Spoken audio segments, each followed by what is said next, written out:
Hi guys, this is the educator. Welcome back to my channel.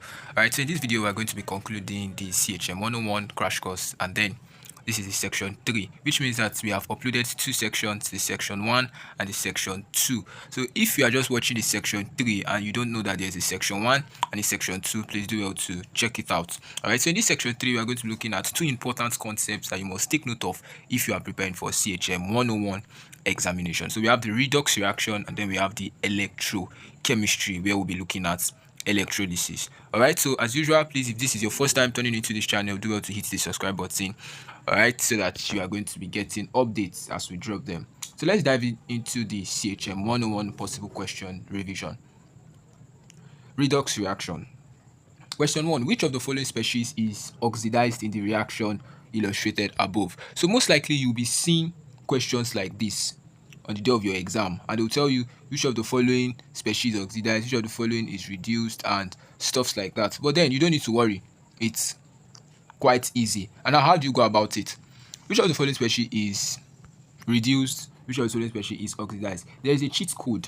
The first thing that you must take note of is for oxidation and then reduction. Let me say I have oxidation. So oxidation, for oxidation process, what carries out oxidation is reduced. Please take note. And then for reduction, what carries out reduction is oxidized. Please take note. So this is a reducing agent. So a reducing agent undergoes oxidation, while oxidation agent undergoes reduction. And this is how you master it. Okay, so now back to the question. The question says, which of the following species is oxidized in the following reaction? If you look at it, let's take the first element. When you see questions like this, one thing you should take note of is that the answer is always in the reactant part. So the product, we can eliminate the product. Zinc, so we'll eliminate this guy. This guy can never be correct. And then copper, we'll eliminate him because these are the products. So we are left with Cu, copper, 2 ion, and then zinc. So which of the following species is now oxidized? If you look at copper, let's start with zinc. Every element, the oxidized state of every element, or the oxidation number of every element, is always 0, right? So zinc is 0. So zinc is converted to zinc ion, right? And zinc ion is +2. Remember that +2 in chemistry is not addition, it is reduction. So there's a removal of 2 electrons from zinc, and loss of electron is what? Oxidation. So we have gotten our answer already. So zinc is the one that is oxidized, right? Zinc is oxidized. So if zinc is oxidized, will zinc be a reducing agent or an oxidizing agent? Zinc is going to be a reducing agent. So the correct answer is zinc. Okay, please take note of that. So let me clean this. Zinc ion. So the correct answer is zinc, not zinc ion. Okay, so take note of that. Correct answer is zinc. Now, zinc is a reducing agent. Another trick you should take note of is that reducing agent positive, while oxidizing agents negative, which means that reducing agents are mostly methyls, oxidizing agents are non-methyls. Okay, so next. All right, so question 2, what is the oxidation number of manganese in MnO4? All right, so once you come across some questions like this, and then it is very, very easy to tackle the question. You have MnO4 minus. When you want to solve something like this, remember we're looking for the oxidation number of manganese. So we have Mn plus, remember that oxygen is always -2. Not always, but then generally it is -2. So, and you have O4, which means -2 times 4, that would be -8, is equal to, what is the charge up here? -1. If it is a compound, it will be 0. Please take note. If it is a compound, this place I wrote -1 will be 0. But since this is not a compound, it already has a charge. We just need to put the charge. So now, bringing this up here, we'll now have something like this. We'll have manganese, right? -8 is equals to -1. So manganese will be equal to -1 plus 8. And -1 plus 8 gives us D plus 7. Okay? So it's as simple as that. Question 3. Which of the following is a characteristic of a reducing agent? Which of the following is a characteristic of a reducing agent? Remember, it gains electron. No, please take note. Reducing agent is always oxidized. Reducing agent, remember we said reducing agent is always oxidized, right? It will be oxidized. And if it is oxidized, oxidation is loss of electron, not gain. So this is wrong. its oxidation number decreases. Is that correct? No, the oxidation number will increase. Remember, when we did zinc in number 1, zinc was 0 to +2. It increased, but then it was still a reducing agent. Okay, so the oxidation number increases, not decreases. It causes another substance to be oxidized. No, it is oxidized during the reaction. This is the correct answer. So reducing agents are oxidized during the reaction. Okay, so next question. What is the oxidation state of oxygen in hydrogen peroxide? This is an exception. Okay, this is an exception. So you should take note of this. In hydrogen peroxide, it is the same way we have been solving it. So we have H2O2. Remember, this is a compound. There is no ion. So it is equals to 0. Oxygen is +1. That is +1 times 2. That's 2 plus 2x. Remember, I'm looking for oxygen. So oxygen should be x is equals to 0. Right? So by the time we do this, we have x is equals to -1. But let us do it. Let's do it. So bringing this here, we'll have 2x. From what we solved, we'll have 2x plus 2 is equals to 0. Right? So by the time we bring this, we'll have 2x is equals to -2. Divide both sides by 2. Divide both sides by 2. Our answer will be -1. So the oxidation number of oxygen is -1. In that crash course file, I have highlighted it. It is something that I should take note of because it is an exception. It will tell you, is oxidation state of oxygen always -2? It is not always -2 because in peroxide, hydrogen peroxide, it might be hydrogen peroxide, sodium peroxide, but in peroxide it is -1. Okay, take note of that. So on to the next. Question 5. Identify the disproportionation reaction among the following. Now, when you hear this kind of, it has been indicated in the crash course. When you see something like this and they tell you this proportionation reaction, what it simply means is which reaction has both reduction, or which compound in that reaction has both reduction and oxidation process. So what am I trying to say? You know, a redox reaction, we always have oxidation and reduction process together, but then there's a reaction that a particular compound will be reduced and a particular compound will be oxidized at the same time. That is known as disproportionation reaction, when it is oxidized and it is reduced. If you look at all of this reaction, if you look at reaction B, because of time, reaction B, hydrogen peroxide is reduced and it's at the same time is oxidized. If you look at it, converting it to this one, you see that it is reduced and at the same time it is oxidized. Question 6. What is the oxidation number of sulfur in this particular ionic state? So we have what's the oxidation number of sulfur in this particular ionic state. Okay, so now we have S2O3 and then 2 minus. So we have, remember we're looking for sulfur, so we say 2S plus, what's oxygen? You already know oxygen is -2, then it's 3, so -2, that will be -6, right? Is equals to this ion, this ionic state, -2, right? So 2S minus 6 is equals to -2. So by the time 6 is coming to this side, we are going to have the equation like this. 2S is equals to -2 plus 6, that is 4. Divide both sides by 2, divide both sides by 2. Then you have S to be +2. That's the oxidation number of S. Okay.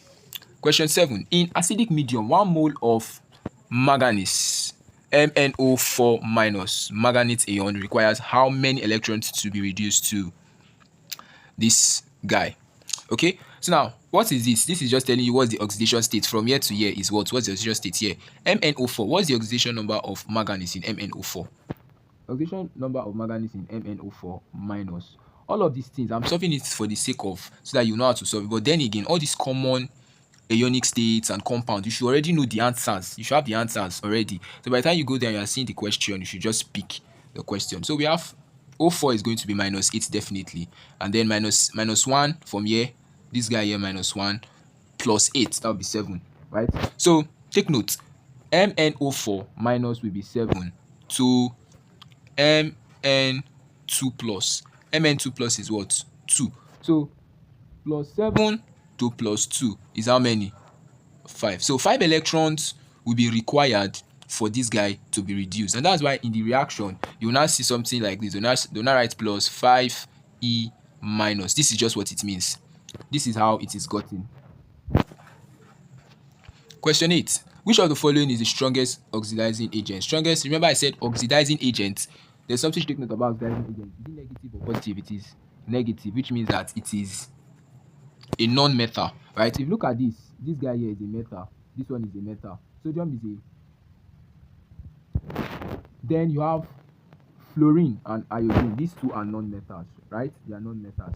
But now in the halogen family, where you have fluorine, you have chlorine, iodine, bromine, and stuff like that, fluorine is the number one. Fluorine is more electronegative. It has the ability to lose electron easily, right? So because of that, it will have the highest oxidizing ability. The highest oxidizing ability. So the answer is A. Fluorine has the strongest oxidizing ability. So it's the strongest oxidizing agent. Okay, question 9. What is the oxidation number of chromium in? So by the time you also solve it from all what we have been solving and the calculations we have been doing, but still let us do it. Potassium is 2.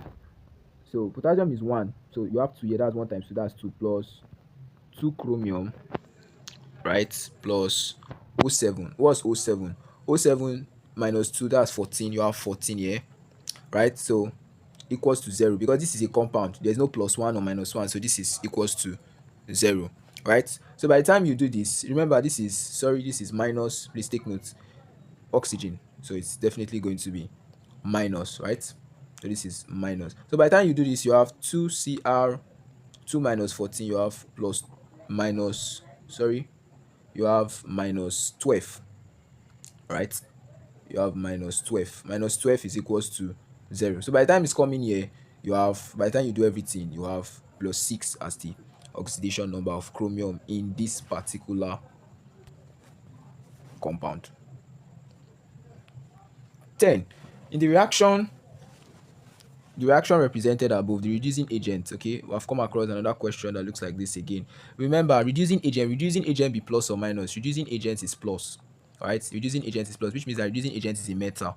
And I said, when you are looking at reducing agent or oxidizing agent, your focus should be where? Your focus should be the reactant.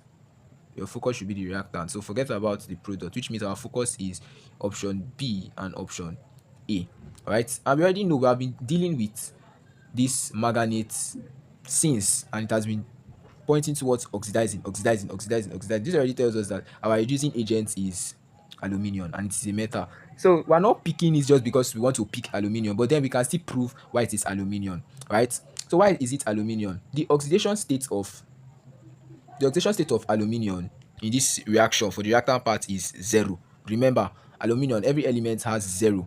So now, but from this compound, this particular compound that you are seeing here, this aluminium oxide, you have minus 6. By the time you do it, minus 6, and it will be 0 to minus 4.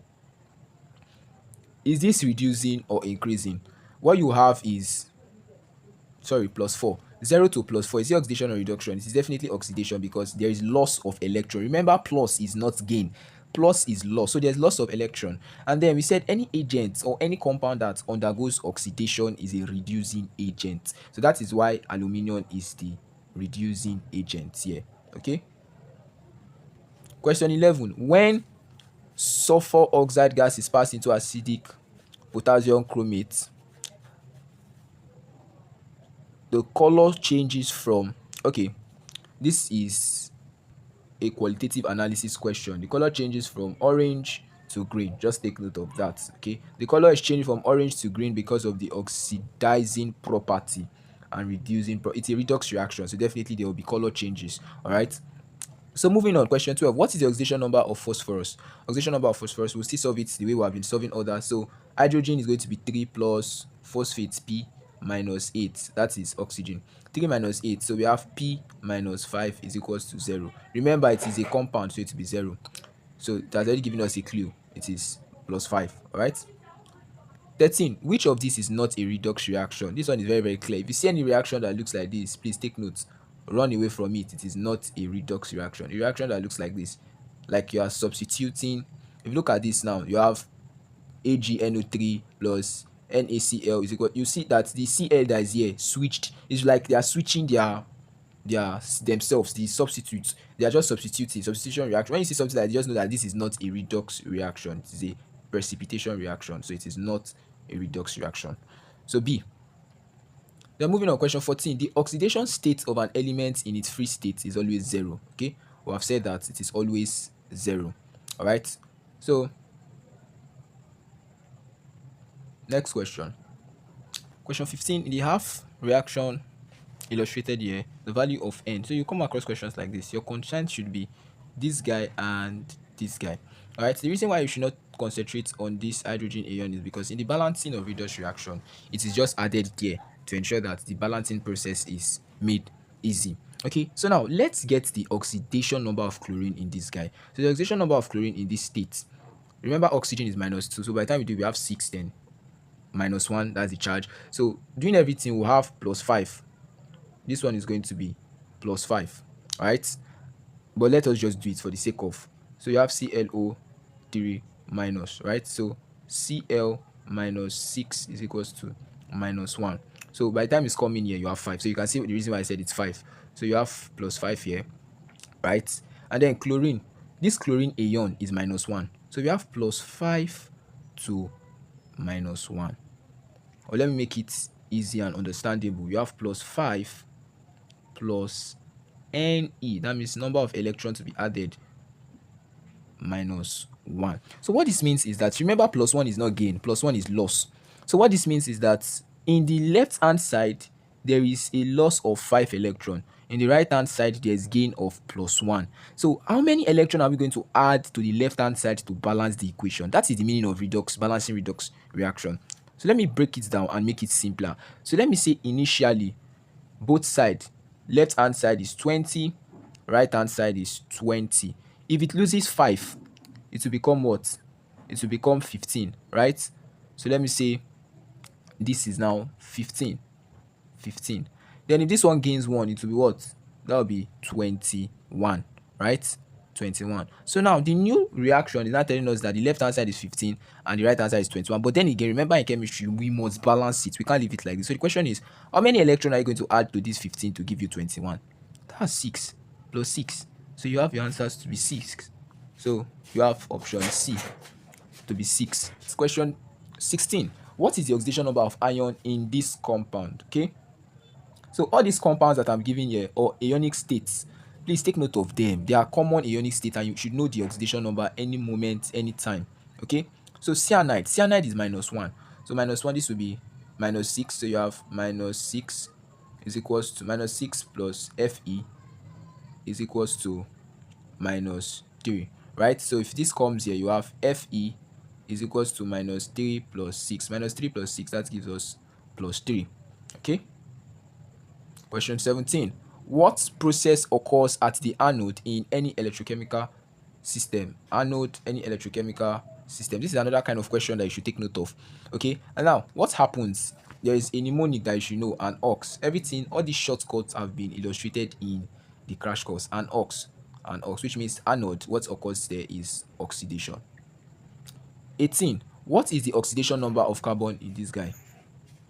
Oxidation number of carbon in this. So oxygen, you have 2C. Remember, carbon plus oxygen. Oxygen is -2. This will be -8 equals to, then the ion -2.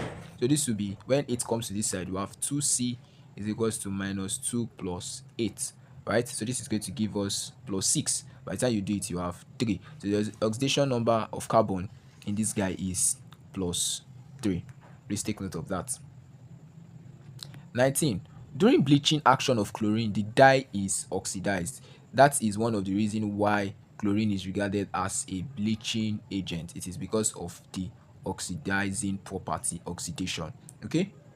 20. In the reaction illustrated here, the oxidizing agents, remember when we say oxidizing agents, anything oxidizing agent, where should you concentrate on? You should concentrate on the reactants, right? And we said oxidizing agents, are they plus or minus? Oxidizing agent is always minus, which means that they are non-metals, right? They are non-metals. So non-metal, which of these is a non-metal? It is definitely iodine. So we haven't talked about it in a particular question where we say fluorine, iodine, all those halogens, all of them are oxidizing agents. So the correct answer is this, right? Alright, electrochemistry is one very important topic that you must come across if you are preparing for CHM 101. Alright, so it is very, very important that you know everything under electrochemistry. Okay, so all of these things have been explained in the crash course. Just your own is just to get access to the crash course. Okay, so now question: which of the following describes a galvanic cell? All right, which of the following describes a galvanic cell? In order not to waste time, the galvanic cell just converts chemical energy into electrical energy. So it uses chemical energy and then it converts it into electrical energy. So basically, from redox reaction, you see that electricity can be produced. That particular cell or that particular theory is the galvanic cell. Okay, so option B is correct. So the next question, 22. The primary purpose of a salt bridge is to, so you see something like this, you have solution here, you have a solution here, then there's something like a bridge. It is known as a salt bridge. Okay, now the purpose of that salt bridge is to maintain electrical neutrality. So to maintain electrical neutrality, to ensure that there is no much build up of a particular ion. So if I have sodium here and then I have maybe chlorine here, so we'll not just have chlorine building up, they're making it negative, or we'll have sodium building up making it positive. It is going to be balanced just because of the salt bridge. So what is the standard cell potential of zinc and copper, given that the standard electrode for zinc is this and that of copper is this? What you should take note of is that right minus left to give you the standard cell potential. Now zinc and copper, you already know zinc is left and then copper is right, so we'll have something like this: 0.34 minus left. What's left? Zinc. That's 0.76, and this is going to give us plus 1.10. 24. According to Faraday's first law, mass deposit is proportional to, you should take note, you should know Faraday's first law, you should know Faraday's second law. So the first law states that the mass is proportional to quantity of electricity. So you see something like this, M directly to Q. All right, this is first law. 25. How many Faradays are required to deposit 1 mole of copper from copper 2? Okay, you already, when you see ion copper 2, you have 2 electrons. 1 electron will give you 1 Faraday. 2 electron, you require 2 Faraday. So 2 Faraday is required. If it is Al3 plus, it will be 3 Faraday. It's as simple as that. 26. During electrolysis of molten sodium chloride, what is formed at the cathode? What is formed at the cathode is sodium. Please take note of that. Sodium is formed at the cathode. So when this receive electrons, it's formed sodium at the cathode. Remember that cathode, you should know the one that is positive, you should know the one that is negative. Okay, all of these things have been explained and summarized in that crash course file. 27. In cell notation, the double line represents what? So you see something like maybe zinc, then you now see double line, then you put copper. What does it actually represent? It represents the salt bridge. Take note, it represents salt bridge. 28. Which electron has a standard potential of 00 volts? It is She has a standard of 00 volts.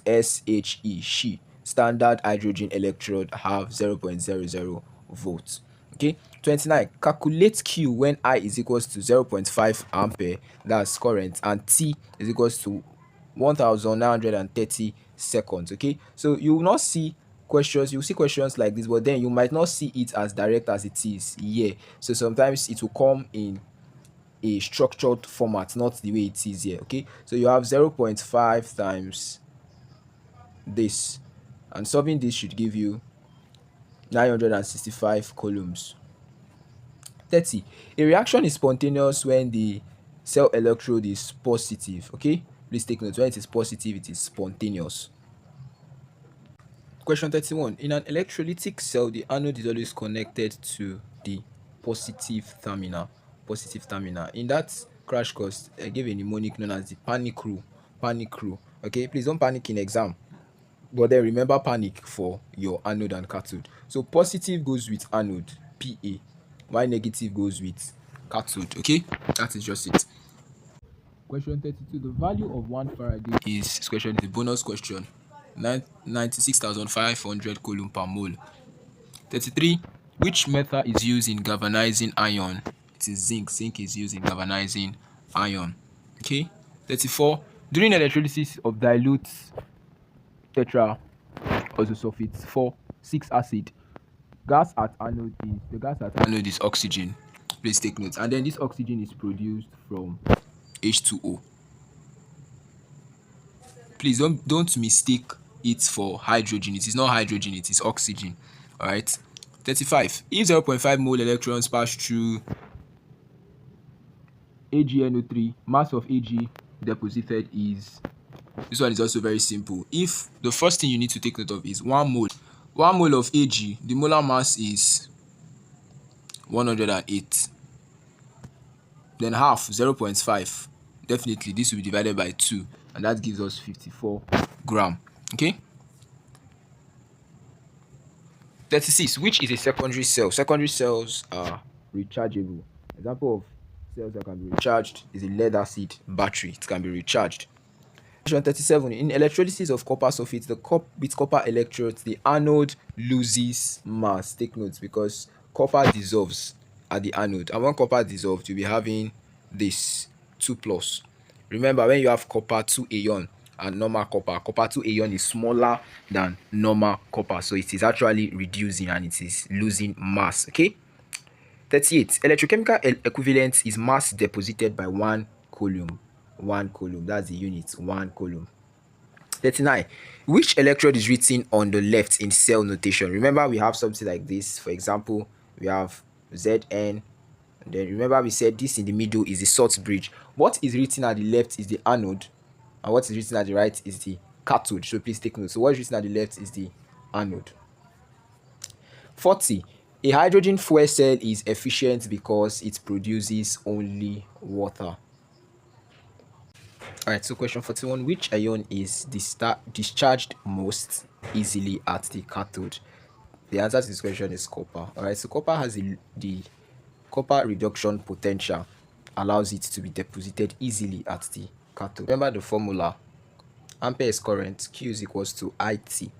So I is equals to Q over T. What is Q? Q is coulomb. So we have coulomb per second. So option A, coulomb per second. Oxidation state of Pb at cathode in discharge battery is +2. Alright, please take note, it's +2 because once batteries are discharged, the lead in the battery becomes lead sulfate, and the oxidation number or the oxidation state of lead in lead sulfate is +2. 43. In corrosion, iron acts as anode. It acts as anode because in rusting, that's corrosion, in rusting, iron oxidizes in rusting. Iron oxidizes in rusting, and that takes place anode. So the iron acts as an anode in corrosion. 45. 96,500 coulombs is equals to 1 Faraday. 1 Faraday. 46. Which is not an electrolyte? So you come across question like this, it's very simple. Run straight to sugar solution. Sugar solution is not an electrolyte. Please, it is not an electrolyte. 47. The force pushing electrons is known as the EMF. 48. During electrolysis of copper sulfate with inert electrode, blue color fades. Alright, blue color fades. The reason why blue color fades is because this copper 2 is being removed from this copper sulfate, and what is responsible for the blue color is copper. So if you are removing it, what happens? The blue color disappears, so it fades. 49. Moles of aluminium deposited by 3 Faraday, it is 1 mole. Please don't be confused. You remember that this is it, 3 electrons, right? Now this means that for me to get 1 mole, I need 3 Faraday, right? So moles of aluminum deposited by 3 Faraday is what? It's still 1 mole. There's no need of you stressing yourself to calculate. It's still 1 mole. All right. And the final question for electrochemistry is which represents Faraday's second law? What represents Faraday's second law is C, relating mass. Okay, the connection between mass and E. So looking at all of these questions, it gives you an idea of what you should be expecting under electrochemistry. But as usual, what I used to say, ensure that you study the crash course, marry it together with this video that you have watched, and then you are good to go for your examination. Okay, so as much as possible, do well to share this video to your friends, share it to your status, share it to your departmental group chats. All right, if you have watched this video to this point and then you are not yet a subscriber, do well to hit the subscribe button so that you don't miss out on any video that we are going to be dropping subsequently. Okay, so once again, I want to wish every one of you success in your coming examination. Bye for now.